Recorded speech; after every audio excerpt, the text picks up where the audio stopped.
Bonjour et bienvenue chers Alformers dans cette vidéo où l'on va pouvoir introduire ensemble l'analyse protocolaire avec Wireshark. Pour ce, nous allons donc suivre le plan suivant.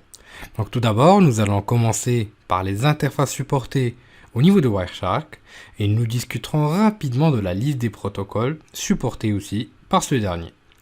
Nous allons d'ailleurs pouvoir détailler tout ça tout au long de cette formation. Wireshark supporte un bon nombre d'interfaces physiques et virtuelles. Nous retrouvons d'ailleurs ici la liste des interfaces physiques supportées où l'on retrouve principalement de l'ATM, du Bluetooth, de l'Ethernet bien évidemment, du token RIN, de l'USB ou encore du WLAN. Bien sûr, vous avez devant vous la matrice de compatibilité selon le type de système d'exploitation. Côté interface virtuelle, cela gère donc des interfaces loopback ou encore les tags VLAN, notamment sur toutes ou sur tous les OS, quels qu'ils soient. Ce qui est aussi extrêmement intéressant, c'est qu'avec Wireshark, on peut même arriver à effectuer de l'analyse USB au niveau de Linux principalement, ce qu'on va découvrir par la suite, et ce qui est extrêmement intéressant puisque cela va nous permettre de détecter un bon nombre d'attaques, même parfois assez sophistiquées.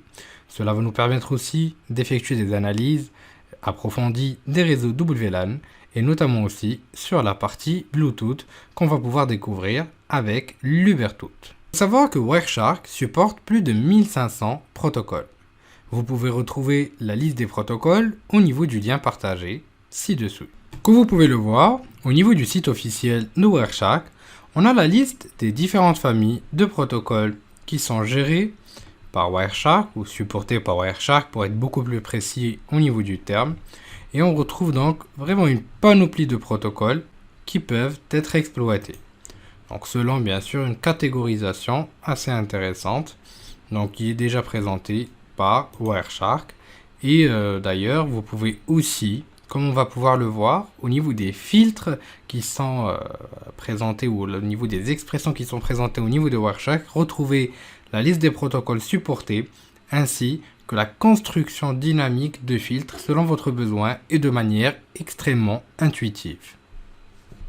Bien sûr, même si un protocole n'est pas supporté, et si jamais vous avez besoin de pouvoir analyser un protocole qui n'est pas répertorié, vous pouvez, comme on a pu le voir au niveau du premier chapitre, développer vos propres dissecteurs et donc vous pouvez à partir de là analyser votre protocole comme vous le souhaitez et donc afficher les informations conformément à la RFC ou à la structure si vous préférez du protocole que vous avez conçu ou que vous êtes en train d'analyser. Wireshark permet aussi une analyse de rétro-ingénierie assez intéressante et qui peut nous permettre d'aller en profondeur au niveau de cet aspect d'analyse protocolaire.